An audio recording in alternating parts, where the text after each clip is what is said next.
Hi, welcome to Agile Encounters. My name is Paweł Feliński and today's topic is what to do to manage multiple stakeholders. Last month, we were talking in general about stakeholder management. Here I wanted to discuss with you three practical techniques to do so at scale. Let's take a look at the topics that we will cover. So first of all, I want to spend some time discussing the technique of an upstream Kanban, also known as discovery Kanban. We'll start with that. Then maybe not a technique, but a few hints about hosting user conferences with your users or customers. And finally, very popular, but I think forgotten technique of by feature. Although I could spend hours discussing each of them, I'll be focusing mainly on how you can use them to manage your stakeholders. That's the point. So let's start with Kanban. Each time you think of the Kanban technique, the Kanban method maybe, you may see in your head more or less this kind of picture. It's a board, right? It's a board with cards with tasks on it, with at least these three columns: to do, ongoing, and done. There are many myths about what Kanban method is, what it is not. Also, multiple schools really trying to tell us what are details. I'm a Kanban University accredited Kanban trainer, so whatever I'll be bringing up here is what you would hear from Kanban University about the method. I know there are other schools, different schools that perhaps use slightly different language, but I think the essence is the same. So first of all, when we talk about the Kanban method, we don't talk about the board. There is the board. A board is a part of the Kanban system. However, the board is not the end of the Kanban. I think it's just the beginning. We would like to visualize the process that you have. So very often, instead of three columns: to do, ongoing, done, which are Scrum Sprint Backlog alike, right? You would see something bigger, like a process for software development with multiple columns. This is just an example. It's not that you have to copy paste it in your product development. Of course, this is not the end. As I said, the board is just the beginning. On top of that, you introduce extra policies, extra features. And for instance, in here you would see we have some swim lanes for defects, features, expedite swim lanes. Some of the fields, some of the columns are switched off for selected swim lanes. Perhaps the color of the cards might be different depending on, I don't know what class of service, maybe work item time, maybe whatever your team agrees on, and so on and so on. Few very important parts of the Kanban board, Kanban system would be limit of work in progress for the columns, as you can see here in the corners, as well as the two important points. These are lines, frankly speaking: commitment point and delivery point. The lead time in our schools, known as cycle time, is elapsed time for a card between the commitment point and delivery point. And there are extra rules around it that I'm not going to cover. There are also policies, like for instance pull policies, that we can visualize on the board, and so on and so on. Typical Kanban board, and the example is here on the slide, is in practice a so-called downstream Kanban or delivery Kanban. That means it's a Kanban system used to optimize the flow of work done in delivery. You know what to do.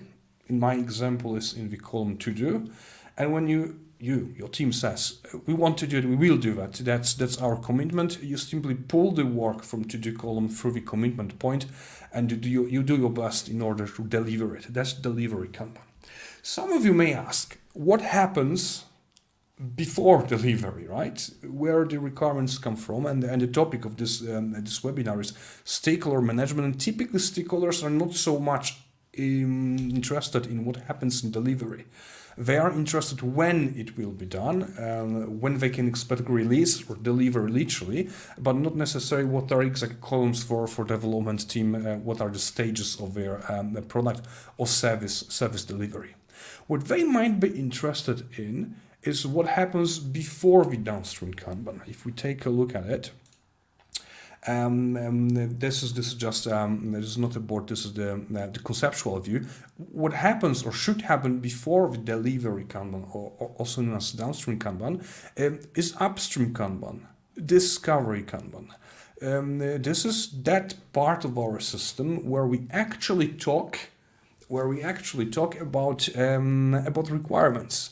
It is a simplistic view very often that a requirement enters the product backlog as you would have it in Scrum, or a to-do column as you would have it in delivery Kanban. Perhaps it also goes through a process of discovery, and why not visualize the process with an upstream Kanban? In the theory, and I hope that it should be the practice in many cases, delivery Kanban is where you work on your commitments. As a team, you agreed you really will do your best in order to deliver it. What is before the commitment point? Ideally, it's not always true, but ideally, these are options. You can discard them. That's the theory. Now, how does it look? How does it look like? How does it look in practice? We're coming back to our board. I moved the board, downstream board, more to the right-hand side. What we should have here instead of the to-do column is the upstream, also known as discovery Kanban. Again, what I will show over here is just an example. Just an example. It's not that you must copy-paste the process, not at all. Imagine a product or service delivery team that has the following discovery process. There's a hopper where stakeholders can bring whatever ideas they have, new requests or new requirements for the product. Each of the requests goes through a clarification phase in our process. I'm not sure if the entire team is involved or just the product owner, or it's very equivalent in the Kanban method, but there need to be a sort of clarification. Then maybe proper refining, like making the requirements more detailed, adding acceptance criteria, whatever team prefers. Perhaps there's a moment where estimations are done, and only then we can say this is ready to commit. Just an example, I can imagine upstream Kanban that has 2-3 columns, maybe a dozen of columns, depending on the situation. Of course, upstream Kanban is still Kanban, so it's not just a board visualizing it step by what we are doing step by step, but also extra add-ons. For instance, we could or should even have policies for the columns. We would have a limit of work in progress. Interestingly, very often we have a minimum and maximum limit in here. In delivery Kanban, if you recall, we have a maximum limit of cards in a given column or a field. This is important for statistics, for maths, also the theory of constraints. In the upstream Kanban, our purpose is to clarify as many requirements as needed to be ready to be committed. So we have also minimum limit of cards, because I don't want my delivery Kanban to be starved. I want my team to deliver something. Therefore, I need to have maximum but also minimum number of cards. The numbers in here, of course, are just an example. And I'm repeating it because during one of my training sessions a few years ago, Kanban system design class, there was a lady and she thought that the columns that we use in an example are literally the columns that she has to use in her own case, which was not the case. We are using various practices, including the static workshop, in order to create a bespoke board for a team. Coming back to the upstream.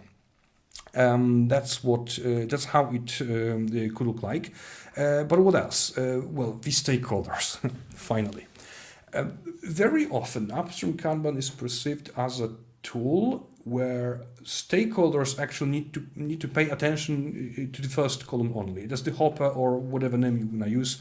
This is the place where stakeholders, or yourself as a product manager, where you can bring your ideas, bring your requests. And that's partially true, of course. But I think there are other opportunities for stakeholders or product managers with stakeholders to cooperate using the upstream Kanban, not only focusing on the first column. Very often you can make a deal or not really agreement with your stakeholders where their support is needed. Hopper, definitely, please come with new requirements, but perhaps I need their attention also in clarification phase. Maybe I need them to help me prioritize in the column just before the commitment point. Again, what you can see over here is just an example. However, it's very important to clarify the intro process of Upstream with your stakeholders and ask them for support in relevant places. In a similar way to what you would do with your delivery team in downstream Kanban. You would say, hey, these programmers typically operate in the coding column, these testers, QA engineers would operate in the testing column. The same with your stakeholders in here. There's one more aspect of the Upstream Kanban, very important, and it's over here.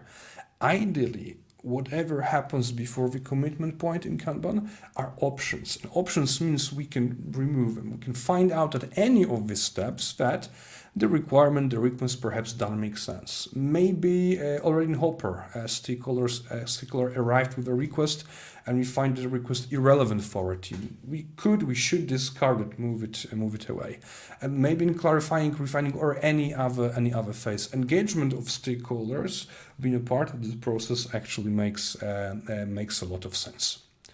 A few years ago, I witnessed something that at first glance was very strange, but actually worked really, really effectively because we used this Upstream Kanban with stakeholders to help the product owner of a Scrum team. So what you would see on the picture that starts with commitment point was Scrum. We didn't have any downstream Kanban. It was a regular Scrum team, a regular product owner within the Scrum team with a regular product backlog. However, in order to clarify the requirements and help refine the requirements by the entire Scrum team later on, and a bigger process was established because that was pretty sophisticated piece of engineering. The Upstream Kanban had roughly 4, maybe 5 columns, and it ended with a column not named ready to commit, but named the product backlog, as you would expect in the Scrum framework. So actually using Upstream Kanban standalone without the downstream part is absolutely okay, actually very helpful. Coming back to the original thought of the original topic of the webinar, what Upstream Kanban as a practice can offer. First of all, it helps us visualize the discovery process. It is very essential because quite often, especially if you work with external customers, if you're a software house, for instance, your customers are really passionate about the requirements, not necessarily that they understand what you do with the requirements, what is the process of discovery, product discovery, of finding out what exactly is the need, and helping translate these requirements or requests, let me say so, to more tangible, more specific pieces of work that are understood by your delivery team. Visualization of the discovery process, sharing it with your stakeholders is the first step, I'd say, for better understanding. Secondly, you can always ask your stakeholders to help you with relevant steps in the process, and it's a win-win conversation. Actually, you have better insights in their needs, and they will be way more informed about the issues or problems that you may encounter. Secondly, well, it keeps your stakeholders engaged, and I want my stakeholders to be engaged in the product discovery rather than delivery. Some of you, if you used to be product owners or agile product managers, perhaps you recall these situations where your stakeholders were really interested in details of your Scrum team's daily Scrum. They really needed to see it, understand every day. They wanted status reports every day.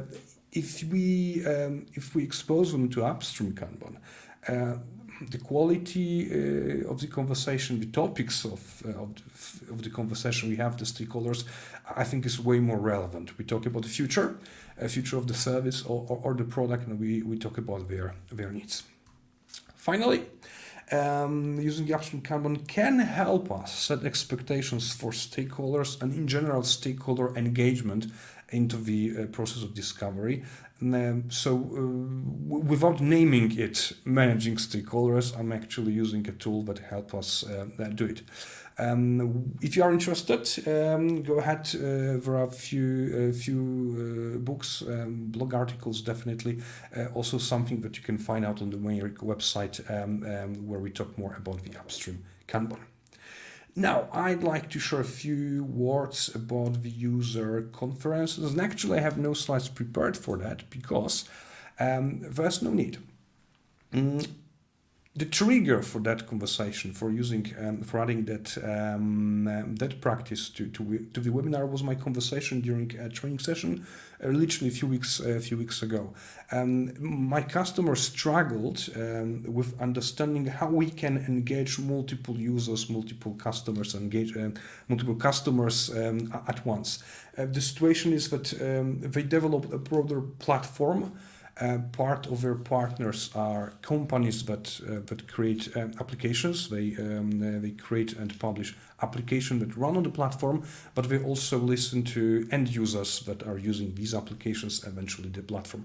Pretty complex system, and they never had about user conferences. I was in shock because I thought it's a practice well known, at least in typical traditional product management. So what is a user conference or a customer conference? It's a meetup. Basically speaking, it's a bigger meeting, not so frequently held. I would say once a year, it's sufficient. A decade or so ago, I observed it, for instance, in the aviation industry. So a company that had different airlines as their customers. They invited selected airlines representatives, let's say 100, maybe 120 customers every year for a bigger conference. It's 1 week long conference, and that has multiple purposes. To have a party, of course, with your key customers, to listen to their needs, to give them a report in general what you achieved, how you support the community of users, and finally, to present what are your plans and listen to their feedback before you even start doing anything. Having multiple customers at once also gave space to the customers to have a conversation. As a product owner dealing with multiple stakeholders, you definitely been in that position where a few customers want A, another bunch of customers want B. And actually you are the one that they blame because you never want to deliver A or B, you want to deliver both, and so on. How about them talk about it? And whenever the conversation over, they can come back to you. User conference or a meetup of these people is pretty useful and helpful part. Techniques, a technique that I'm going to present as the last one today, so buy a feature, originally was designed for a tiny team. One product owner with a handful of stakeholders. What we did a decade ago already, we used it at a user conference with, I think, 300, maybe 400 people in multiple rooms with multiple desks. So it works at scale. Let me show you how. So buy a feature. Here we go. Buy a feature comes from the movement of gamification. Perhaps you recall again 10, maybe 15 years ago, it was so popular that instead of boring meetings, even with the board of members, let's have games played. Gamification was something. I think buy a feature as a technique was created even earlier, but that these years made it really popular. How we do it? So you take your key stakeholders. The examples are here on the slide. We have a Peter customer, the CEO, John. We have Hannah from sales, Mary, project manager, and Nick, the IT director. All the stakeholders that you want to. But you are interested about their feedback. So if you have 20, 30 stakeholders, doesn't mean you need to bring all of them. Only these that actually matter for you.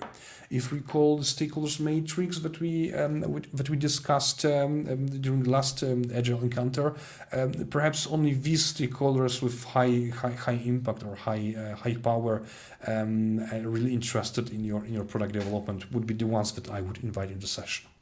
As a product manager, or a product owner or service request manager in the Kanban method, you bring a set of requirements.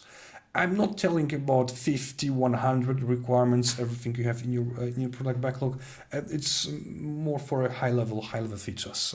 That's how I would see.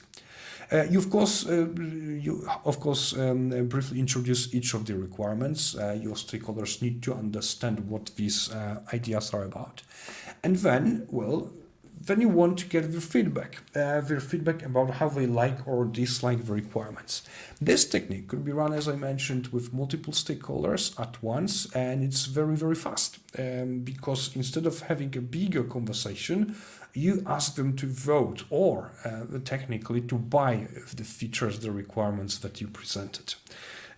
So give them money. Of course, not the real money, either Texas Hold'em coins, banknotes, or if you did on Mural, pieces of virtual sticky notes, but each of the stakeholders with the same amount of money, and you tell them, guys, please use the money, and you have to use everything you have here, everything that I gave you, use it to buy the requirements. If you are interested a lot in a requirement, you're gonna give way more money, put way more money for the requirement. If you're not interested in a certain one, perhaps you will even leave no coins, no notes over here.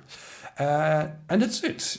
Each of the stakeholders starts the thinking process, the voting process, that ends up with a distribution of money. In some variations of the game, actually, you can allow your stakeholders after the first round of voting to start collaborating. So if John, the CEO, ran out of money and is also interested in requirement number 1, but have no more notes to put on it, he can cooperate with somebody else who might be in a similar but different situation, and you want to bet together.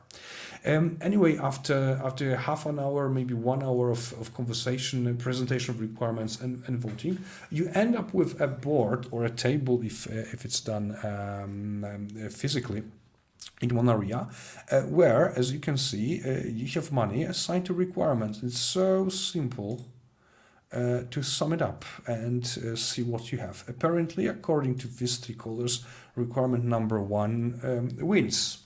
And requirement number 4, second place, number 2 and 3, the last and third place. That gives you an idea about how valuable these requirements, these features are to your stakeholders and what to do about it. Of course, you can make this game slightly better. Without telling the stakeholders, for instance, you can assume that some of these stakeholders are more powerful or their opinion matters more. For instance, out of the CEO, sales manager, project manager, IT director, I think Peter, the customer, and his opinion really matters. So what I can do, I can actually add a weight, put a weight over here. Whatever Peter puts on the board, I'm gonna multiply it by 2. You don't do it during the workshop, of course. You do it later in post-processing when they don't see it and nobody can feel offended.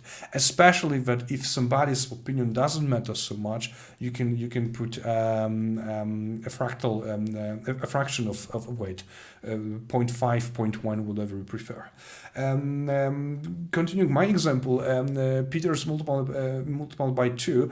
You see that whatever money he put to assign to whichever features, it's multiplied by 2. So the final result is slightly different. We have 7 for 4 and 3 for requirement 2 only. You can do it in post-processing. It's very, very helpful. I think that and this is my experience again, that for a sake of time, but also to help facilitate it, I wouldn't have more than 7, maybe 9 stakeholders doing it together. If you have more, what we had during the user conference with 300 people, don't hesitate to run the buy a feature exercise in parallel with multiple facilitators on multiple boards or multiple tables. And when I recall our user conference these years ago, we had at least 4 big conference rooms with 12, maybe 15 tables each, and 7, 10 people per table, and each table had a facilitator. It's a big event, as you can see, but we did it in 1 hour, and that helped prioritize backlogs of many products and very important initiatives for the forthcoming year. To sum up, buy a feature, although looks simple, it's a very powerful technique and has multiple benefits. First of all, it's very fast and engaging. After explanation of the basic rules, you can I guarantee you will have a lot of engagement from your stakeholders. Please mind, this is an exercise that you can run online or in person. You don't have to call for a big user conference to use buy a feature. Actually, the most simplistic way, it was before Mural or Miro tools existed, the most simplistic version of buy a feature I survived was pretty effective. It was with Microsoft Excel online.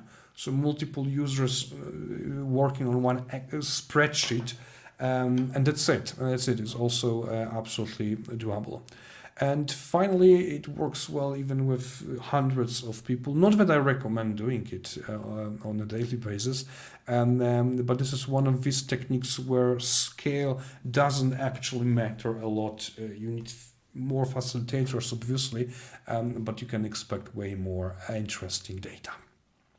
All right. So today we covered the topics of the Upstream Kanban. I told you a few words about holding user conferences or customer conferences or stakeholders conference in general. And I mentioned technique of buy a feature that typically is in the toolkit of product owners, but I rarely see it's used. I think it's one of these forgotten tools that perhaps we need to refresh. What's next? Well, you tell me. You tell me, please, if you ever used any of these or you want to use to try them out. Don't hesitate to leave a comment on LinkedIn or under this webinar on our YouTube channel. I'm really interested what your experiences are. Now, next month we're gonna have a slightly different topic. I'm going to talk about small steps management, April the 12th, same time, same place, obviously. If you're not yet following us on YouTube or LinkedIn, please do so. You will have latest news always brought to you. For today, that's it. Thank you very much.